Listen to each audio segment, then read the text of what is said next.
வணக்கம் நண்பர்களே. வரக்கூடிய இந்த வருடம் 2026 இந்த வருடம் ஒவ்வொரு ராசிக்கும் எப்படிப்பட்ட பலன் கிடைக்க போகுது அப்படிங்கிறத நம்ம பார்த்துட்டு வரோம். இதில் கடைசியாக வரக்கூடிய மீன ராசிக்கு எந்த மாதிரியான பலன்கள் சொல்லப்பட்டிருக்கு அப்படிங்கிறத நம்ம பார்க்க போகிறோம். முக்கியமாக மீனராசிக்கு ஜாக்பாட் அடிக்குமா அப்படிங்கிறதெல்லாம் இந்த வீடியோவில் நம்ம பார்த்து தெரிஞ்சுக்க போகிறோம். வீடியோவை பார்க்கக்கூடிய நீங்கள் 12 ராசியில் என்ன ராசிக்காரங்க என்பதையோ, மீனராசிக்காரங்களாக இருந்தால் இந்த கருத்துக்கள் உங்களுக்கும் ஒத்து போகிறதா அப்படிங்கிற உங்களுடைய கருத்துக்களை கமெண்ட் பாக்ஸில் மறக்காமல் பதிவிடுங்க. இந்த வீடியோவை பார்த்துட்டு இருக்கக்கூடிய உங்களுடைய நண்பர்களோ உறவினர்களோ மீனராசிக்காரங்களாக இருக்கலாம். அதனால் வீடியோவை மறக்காமல் ஷேர் பண்ணிவிடுங்க. நீங்கள் இன்னும் நம்ம சேனலை சப்ஸ்கிரைப் பண்ணாமல் இருந்தால் சப்ஸ்கிரைப் பண்ணிக்கோங்க. கூடவே இருக்க பெல்லைக்கான மறக்காமல் கிளிக் பண்ணிடுங்க. வாங்க வீடியோக்குள்ளே போகலாம். இந்த வீடியோ பார்த்துட்டு இருக்கக்கூடிய உங்களுக்கு வீட்டில் நிறைய பிரச்சனைகள் இருக்காங்க. அதாவது இந்த பிரச்சனை நமக்கு ஏன் வந்துச்சு, எதனால் இந்த பிரச்சனையெல்லாம் நடக்குதுங்கிற ஒரு காரணம் கூட தெரியாத அளவுக்கு இருக்கலாம். நிம்மதி இல்லை, எப்போ பாரு சண்டை சச்சரவாக இருக்குது, கையில் காசு பணம் தங்கலை அப்படின்னாலாம் நீங்கள் இருக்கீங்களா? இந்த வீடியோக்கு கீழே டிஸ்கிரிப்ஷனில் வராகி அம்மன் ஜோதிட நிலையத்தின் தொலைபேசி எண் கொடுத்துருக்கேன். அந்த எண்ணுக்கு தொடர்பு கொண்டு பேசி பாருங்கள். கண்டிப்பாக உங்கள் வாழ்க்கையில் இருக்கிற எல்லா பிரச்சனைகளுக்கும் சரியான தீர்வு கிடைக்கும். மீனராசிக்காரங்களுக்கு இதுவரைப்பட்ட கஷ்டத்துக்கு எல்லாம் நல்ல பலன் கிடைக்கக்கூடிய ஆண்டு இது அப்படின்னு சொல்கிறாங்க. இந்த ஆங்கில புத்தாண்டு ரொம்ப சிறப்பாகத்தான் உங்களுக்கு இருக்குன்னு தான் சொல்லணும். ஆண்டினுடைய பிற்பகுதியில் உங்களுடைய ராசி அதிபதி பஞ்சமஸ்தானத்தில் உச்சத்தில் இருக்காரு அப்படின்னு சொல்லலாம். ராசியை பார்வை செய்வது ஆகியவை யோகமான அமைப்பு.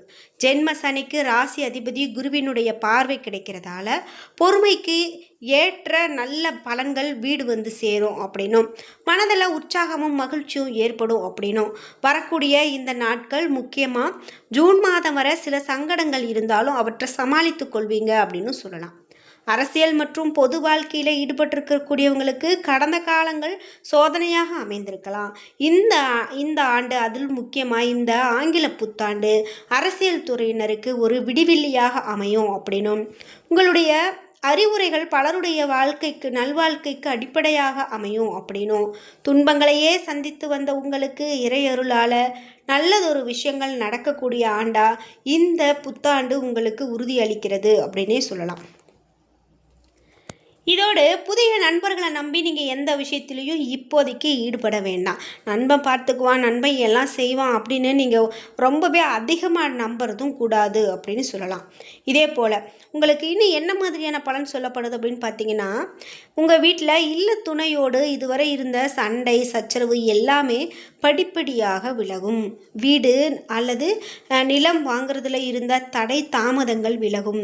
கண்ணீர் விட்டு அழுத இரவுகள் இனிமேல உங்களுக்கு இருக்காது. அதே போல் குடும்பாங்கத்தினர் உடல் நலத்தில் கூடுதல் கவனம் செலுத்துறது நல்லது. உங்கள் மீது உண்மையாக பாசம் காட்டக்கூடிய உறவுகள் தேடி வருவாங்க. உண்மையாக நண்பர்களை கடந்த காலத்தில் தெரிந்து கொண்ட நீங்கள் அவர்களுக்கு நல்லது செய்ய வேண்டிய காலகட்டமாக இந்த காலகட்டம் இருக்கும்.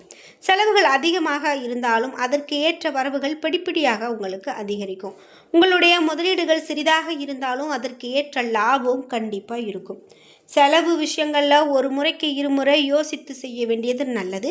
பணவரவு ஏற்பட்டால் முதல் செலவு சேமிப்பாகத்தான் இருக்கணும். தொழிலும் உத்தியோகமும் எப்படி இருக்கும் அப்படின்னு கேட்டிங்கன்னா, தொழில்துறை பொறுத்த வரைக்கும் கடந்த கால சிரமங்களுக்கு ஏற்ற பலன்கள் இந்த ஆண்டு உங்களுக்கு கை வந்து சேரும். கல்வி, ஆலோசனை, நீதித்துறை, மருத்துவம், ஆன்மீகம் ஆகிய துறைகளில் உள்ளவங்களுக்கு சமூக மதிப்பு அதிகரிக்கும். பலர் சுயதொழில் தொடங்கி வெற்றிகரமாக நடத்துவாங்க. நிலுவையில் இருந்த கட்டுமான பணிகள் நல்ல விதமாக நிறைவேறும். தொழில் தொடங்குவதற்கான வங்கி கடன் உங்களுடைய கையில் கிடைக்கும் அப்படின்னு சொல்லலாம். அரசு பணி, ஆசிரியர்கள், வங்கி பணி, நிதி நிறுவனம், வெளிநாட்டு நிறுவனம் ஆகிய துறைகளில் பணியாற்றவங்களுக்கு இது நல்ல முன்னேற்றகரமான ஆண்டு அப்படின்னு சொல்லலாம். பதவி உயர்வுகள் உங்களை தேடி வரக்கூடிய காலகட்டமாக இந்த காலகட்டம் இருக்க போகுது.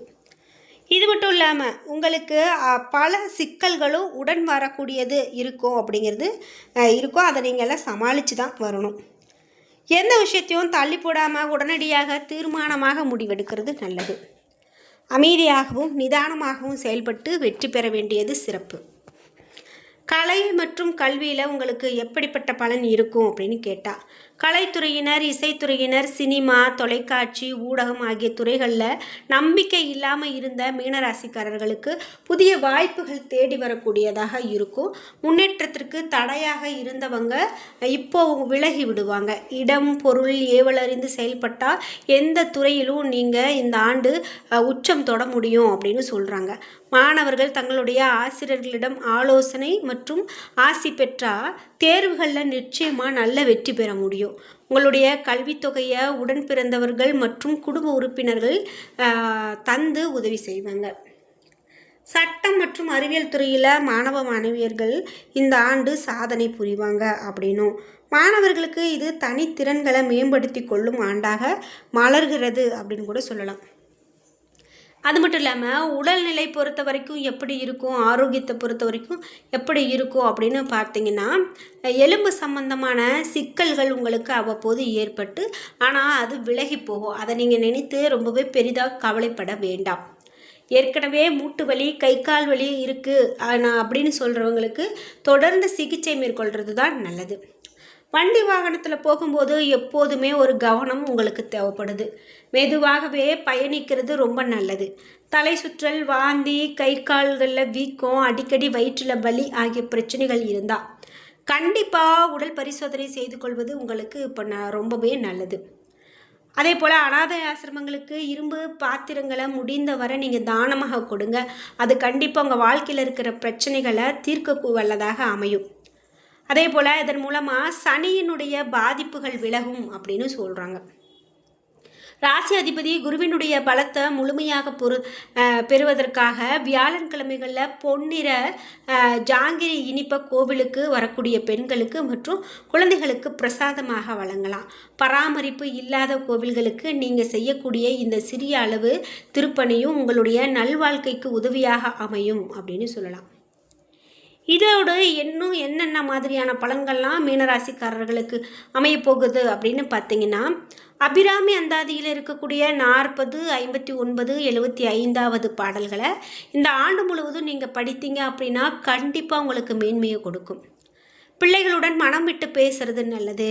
பிள்ளைகளுக்கும் உங்களுக்கும் இடைவெளிகளை வைத்து கொள்ளாமல் நல்ல தோழன் தோழி போல தோள் கொடுத்து நிற்பது அனுகூலத்தை ஏற்படுத்தி கொடுக்கும்.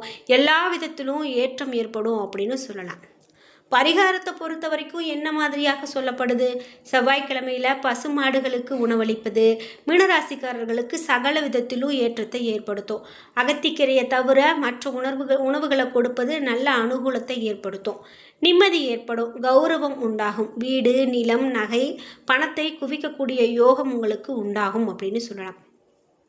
பழைய கடன்களை அடைத்து முடிப்பீங்க. உங்களை விட மூத்தவர்கள் உங்களுக்கு உதவி செய்ய வருவாங்க. இதுக்கான சாத்தியக்கூறு அதிகமாக இருக்குது.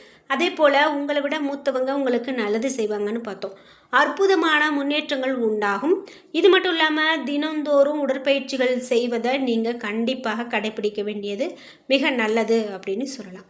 அதே போல் காரிய சித்தி, மாலை மந்திரம், அனுமன் சாலிசா இதெல்லாம் படிக்கிறது, நரசிம்மர் கவசம் கேட்கிறது உங்களுக்கு மிக பெரும் சுபிட்சத்தை ஏற்படுத்தும். பிள்ளைகளுக்காக அபிராமி அந்தாதியை படிப்பது ஏற்றத்தை ஏற்படுத்தி கொடுக்கும். அடிவயிறு, முதுகு தண்டுவடம், கழிவு பாதை, பாதம், நகம் வரை கவனமாக பார்த்து கொள்ள வேண்டியது நல்லது.